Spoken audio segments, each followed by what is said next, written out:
In this segment, we're going to talk about RNN language modeling and revisit language modeling and see how we can apply RNNs to it. So we talked about the idea of RNNs allowing us to use arbitrarily long or sort of arbitrarily large amounts of context. And so remember that in an LSTM, when we encode a sentence like I saw the dog, or let's say a prefix of a sentence, I saw the dog, what we get at the end is a hidden state and a cell state. And when we draw RNNs, we get both an output and also the hidden state here, but the H's are actually fed to the output as well, and so these are equal. So what we're going to do is we're going to say that based on the value of H from the LSTM, we are going to predict some probabilities associated with the possible words that could continue this sentence. So this is the language modeling idea, which is that we want to place a probability distribution over possible next words given the context. And this was the cartoon of it we saw back when we talked about neural language modeling. We have vectors associated with each W, and we dot those with, in this case, HI, which is our representation of the context that comes out of the LSTM. And so this is just a standard softmax where we are normalizing over all of the W primes in the vocabulary. So we could rewrite this in a slightly more standard way as the probability of the word given the context is just softmax of a big matrix W, which encodes basically vocabulary by hidden dimension size, sort of scores or vectors associated with each word in the vocabulary that then get dotted with HI in order to produce the actual, the actual scores that get softmaxed to become the distribution. So this is a vocab size by hidden size matrix, and so this lives outside of the LSTM. So the LSTM itself has whatever dimensionality we want to set it to. Maybe it's 100, maybe it's 1,000, and W is independent of that, except that it, one dimension depends on the hidden size, but otherwise it's an extra set of parameters. And this is just a linear layer if we think about plugging this in as a layer in PyTorch. So the way that we train these things involves thinking about trying to make the right prediction at every time step here. So the input is a sequence of words, and we can formulate this training as essentially predicting that same sequence of words shifted over by one. And so, for example, we start here with the start of sequence token, bracket S, and the output at the first step should be I. This should be the kind of next word coming up. And then at the second position, the input is I, and the output is saw. And so notice that because the RNN is not bidirectional, it's just going in one direction here. The fact that it's going in one direction means that we're never able to cheat and use the fact that dog shows up here in the future, therefore dog should have been the prediction at time step 4. This is a kind of honest implementation where when we're predicting, say, the at the third time step, we only look at bracket S, I saw. And so this is kind of correctly representing this idea of the probability of the next word given the previous ones. So the nice thing about this is that rather than having to formulate examples like, bracket S, I saw, okay, next word is the, bracket S, I saw the, next word is dog, we can actually do this all within one computation graph and basically train a whole bunch of these predictions or consume a whole bunch of these time steps in parallel. So it has a similar sort of advantages and intuition as batching, but this is not actually what we call batching in RNNLMs.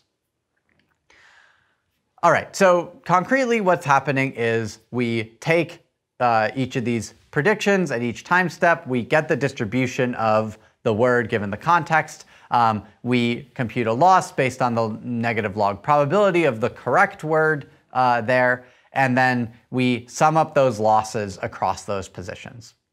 So if we add those up and call backward, just like we saw for the idea of something like part-of-speech tagging, the losses will kind of filter back through the network. The gradients will update the parameters of both the LSTM as well as the kind of embeddings at the output to make each of these words more likely.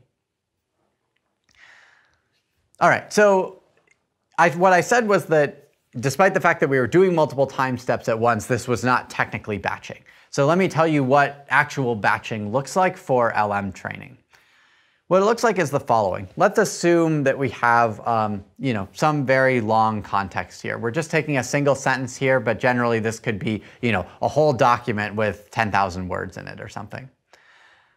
And so what I've done here is I've segmented this up into some chunks of 5 words.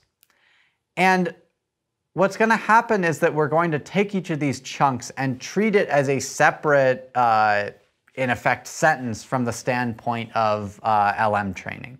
So we make one sequence, which is predict I saw the dog running. And so again, we have the kind of shifted over inputs in order to do that in the park and it. Similarly, we're predicting that based on shifted over inputs, and then similarly for looked very excited to be. So we could, basically what I'm showing here with these cards is like the sort of batch dimension, which goes into the screen, is going to allow us to process each of these in parallel. Now notice that we have to be careful about the sort of size of the context that we cut here. If we cut these to length 5, an LSTM can theoretically remember information for unbounded periods of time. But if at test time we want to be able to capture dependencies that are, let's say, on the order of 20 words apart, we should probably be training over sequences that are at least 20 words as well, because at least then during training we're going to see examples of this and ideally encourage the model to be able to do the right thing. But for the purpose of this slide, we're going to say that 5 is okay. So we're going to chop up these things into kind of subsequences of 5, and then each one is going to represent training over multiple time steps. So this is very efficient in that we're going to, in a single computation, we're going to be kind of dealing with this whole context here. All right, so the kind of nitty-gritty for this batch training is that the LSTM or GRU, whatever kind of recurrent unit you want to use in PyTorch, expects input with sequence length first, then batch, then word size. So there's a parameter to change this. There's a batch first parameter that lets you flip these around. But the reason that we kind of think about things this way is that the parallel execution happens. It sort of has to happen synchronously for each position in each sequence.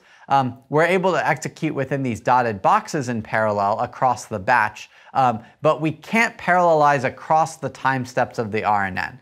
And that's because when you want to compute the outputs at dog, we need the hidden state from I saw the. And so we need to have kind of run everything in order up to that point. So this is actually one of the biggest downsides of RNNs and one of the big things that led to the rise of transformers, which is that if we have an RNN that's of length 20, we have an order n dependence here. No matter how big our GPU is, we have to run these 20 time steps serially. Transformers are not going to have this limitation, and so they're going to scale a lot better in some ways, even though they might require more flops to do the computation. All right, another kind of minor thing is that we can use an embedding layer to map our word indices into vectors to actually form the input to this. And this is when training language models a way of converting from a raw sequence of word embeddings into word indices into these embeddings. All right, the last thing I want to talk about by way of basically details surrounding language models is the evaluation, which is in terms of perplexity. So when we train these models, what we think about always is negative log likelihood, or essentially the probability of the of the training data. And so we can evaluate that on held out development data as well. And that's essentially what we're going to do. Accuracy doesn't really make sense to talk about for language models because it's really like a sort of distributional concept. If you ask the model, okay, what's the most likely word to come next, it's usually going to return some sort of common word that might show up in that context, and like that's not very satisfying and won't be very accurate when we're sort of asking questions like, okay, did it assign sort of roughly the right probabilities to like house versus cat in this context? Accuracy is not going to be good at measuring that. So instead, what we think about is basically the likelihood of held out data, where here is just the average log probability of each word conditioned on all the previous words. And so again, this isn't like training log likelihood. This is like we have a separate development set and we compute this there.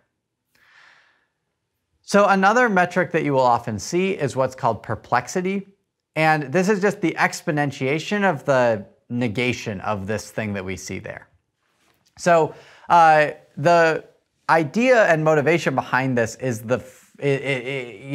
the intuition you can get for perplexity is it's sometimes a little bit easier to think about than log likelihood. If you have probabilities across 4 predictions of a fourth, a third, a fourth, and a third, the perplexity ends up being 3.464, which is the geometric mean of these denominators. So perplexity, one way of interpreting it is it's the branching factor of the model. So if the probabilities were always 1/4, the perplexity would be 4, and that would basically say, all right, like kind of there's like 4 choices on average, and we're assigning 1 in 4 probability to the right one. So I think this is a useful interpretation of perplexity. This is a frequently used metric when talking about language models, and it's a little bit easier to interpret sometimes than the negative log likelihood, but these are doing exactly the same thing. So this gives you some idea of how RNN language models work, how to go about implementing them, and how we think about evaluating them. And that's the end of this segment.